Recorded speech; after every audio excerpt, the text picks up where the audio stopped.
Bendiciones. Entramos en nuestra lección número 6. En el Evangelio según San Juan, capítulo 1, versículos 35 al 51. Vamos a ver tema tras tema. Andrés y Pedro y Juan. Juan capítulo 1 versículos 35 al 42. Una vez más vemos a Juan el Bautista señalando más allá de sí mismo. Tiene que haberse dado perfecta cuenta de que al hablar así a sus discípulos acerca de Jesús, los estaba invitando a dejarle a él y transferir su lealtad a este nuevo y más excelente maestro. Por eso vamos a estar viendo lo que hace Juan. Juan el Bautista no da cabida a los celos. Transferir su lealtad a este nuevo y más excelente maestro, y sin embargo lo hizo. No da cabida a los celos en su noble corazón. Había venido a poner al pueblo en contacto no consigo mismo, sino con Cristo.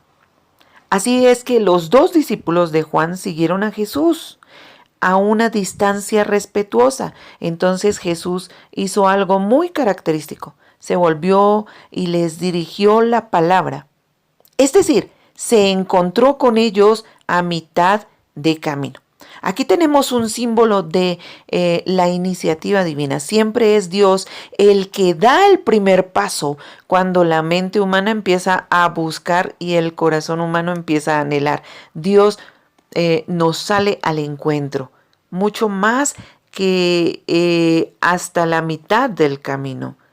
Jesús empezó por hacerles a aquellos dos la pregunta más fundamental de la vida. ¿Qué buscáis?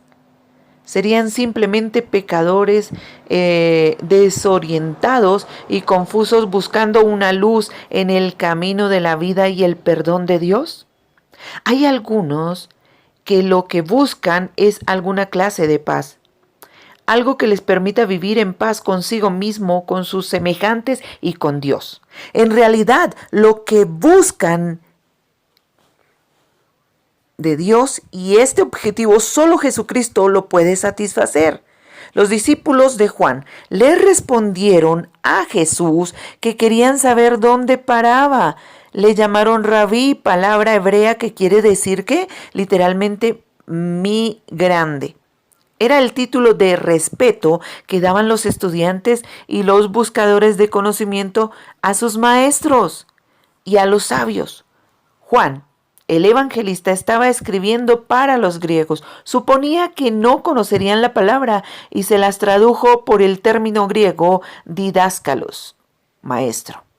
No era solo por curiosidad, por lo que aquellos lo hicieron en esta pregunta o aquella pregunta que le hicieron. Lo que querían decir era que querían hablar con él, no solo en el camino y de pasada como meros conocidos ocasionalmente, que pudieran cruzarse algunas palabras. Querían detenerse con él lo suficiente para hablar de sus problemas y preocupaciones. La persona que quiera ser discípula de Jesús no se dará para satisfecha, o no se verá por satisfecha, o no se dará por satisfecha con una palabra de pasada, sino que quiere o querrá tener un encuentro personal con él, no como conocido, sino como amigo, en su propia casa. Jesús les contestó: venid y ved. Jesús les estaba invitando no solo a ir con él para hablar, sino a ir a encontrar lo que solo él les podía descubrir o podía suplir. El autor de este evangelio termina el párrafo diciendo que eran como las 4 de la tarde. Es muy probable que lo que diga o que lo diga porque él era uno de aquellos dos y podían hasta decir exactamente la hora del día y hasta la piedra que había al borde del camino donde encontró a Jesús. Andrés halló primero a su hermano Simón. En los manuscritos griegos hay dos variantes. Algunos tenían palabra protón, que quiere decir primero. Y es que ha traducido la Reina Valera, pero a otros manuscritos ponen proi o proi, que quiere decir por la mañana temprano de madrugada, lo que infería al siguiente día. De nuevo Juan explica una palabra hebrea a sus lectores griegos. Mesías, en hebreo Christos. En griego quiere decir lo mismo, ungido. En el mundo antiguo se ungía a los reyes en su coronación. Mesías o Christos quiere decir el rey ungido por Dios. No disponemos de mucha información sobre Andrés, pero lo poco que sabemos nos pinta claramente su carácter. Es uno de los personajes más simpáticos de la compañía de los apóstoles. Tiene dos cualidades sobresalientes. Andrés se caracteriza por estar dispuesto a ocupar un segundo lugar. Está claro que vivió a la sombra de su hermano. Muchos es posible que no supieran quién era Andrés, pero todo el mundo sabía quién era Pedro. Así que cuando hablaban de Andrés, le identificaban con el hermano Pedro. Andrés no formaba parte del círculo íntimo de los discípulos como Pedro, Santiago y Juan. Andrés se caracteriza también por ser el hermano de Pedro, ¿sí? Por ser el hermano de Pedro. Entonces encontramos aquí algo muy especial, y es que todo discípulo que se acercó a Jesús, que todo discípulo que buscó a Jesús tenía su característica especial. Tenía una característica especial. Esta segunda característica, por estar pronto de presentarse a Jesús, ¿sí? Son solo 3 veces las que aparece Andrés en escena en la historia evangélica. La primera es aquí, cuando le trae a Pedro a Jesús, y la segunda es en Juan capítulo 6, versículos 8 al 9, cuando le trae a Jesús al muchacho de los 5 panecillos y los 2 pescados.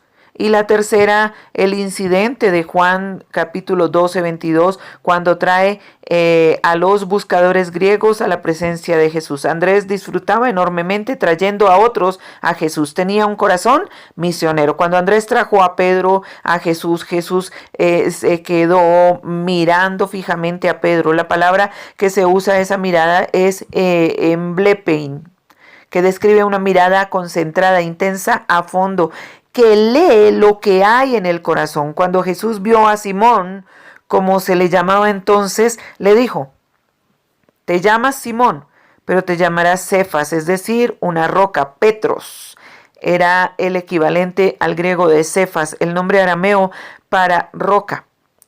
Así es que Petros y Cefas no son nombres distintos, sino que el mismo en lenguas diferentes. En el Antiguo Testamento, el cambio de nombre indicaba a veces una nueva relación con Dios. Por ejemplo, Jacob pasó a llamarse Israel. Abraham cambió su nombre por Abraham. Abraham se le cambió por Abraham.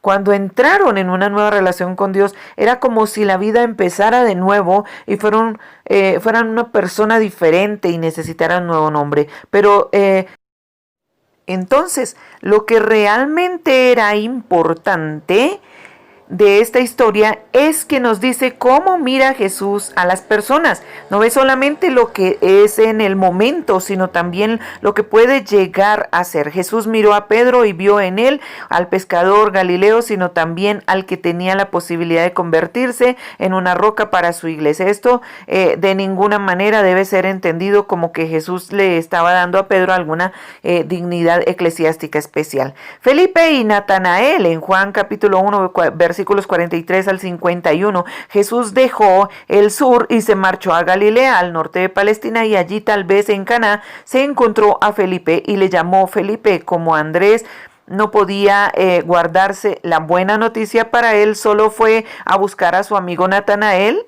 ¿sí? Y le dijo que creía que había descubierto a lo largo tiempo al que habían esperado durante tanto tiempo, al Mesías, a Jesús, el hombre de Nazaret. Natanael reaccionó despectivamente. Nazaret era un lugar corriente y Natanael reaccionó diciendo que Nazaret no era la clase de pueblo del que podía esperar nada bueno. Y Felipe fue prudente y no discutió, sino que dijo sencillamente: ven y ve. La mejor presentación del evangelio es decir: ven y ve.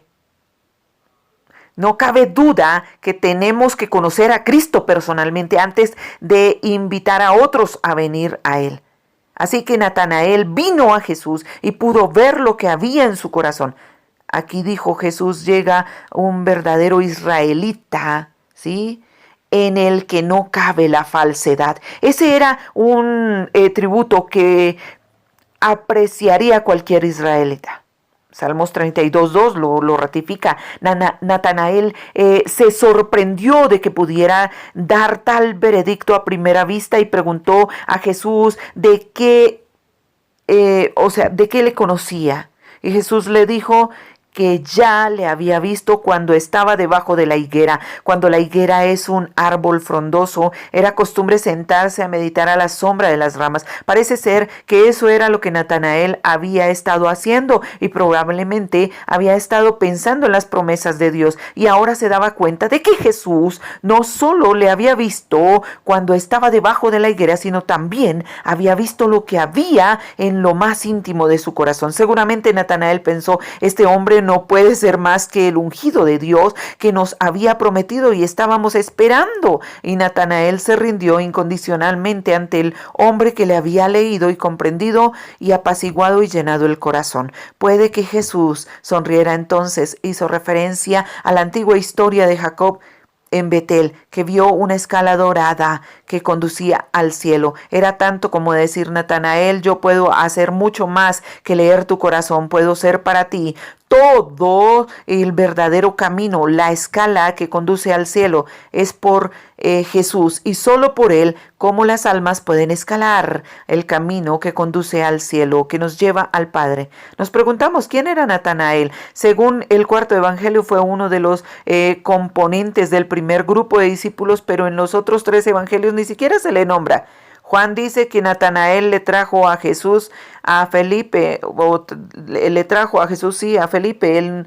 El nombre de Natanael no aparece nunca en los otros 3 evangelios, y en el cuarto evangelio no se menciona nunca a Bartolomé. Ahora bien, en la lista de discípulos de Mateo 10:3 y en Marcos 3:18, Felipe y Bartolomé aparecen juntos, como si fuera natural e inevitable relacionarlos. Además, Bartolomé es realmente un apellido, porque quiere decir hijo de Tolmai o Tolmeo. Bartolomé debe haber tenido otro nombre de pila, y por lo menos es posible que Bartolomé y Natanael sean la misma persona.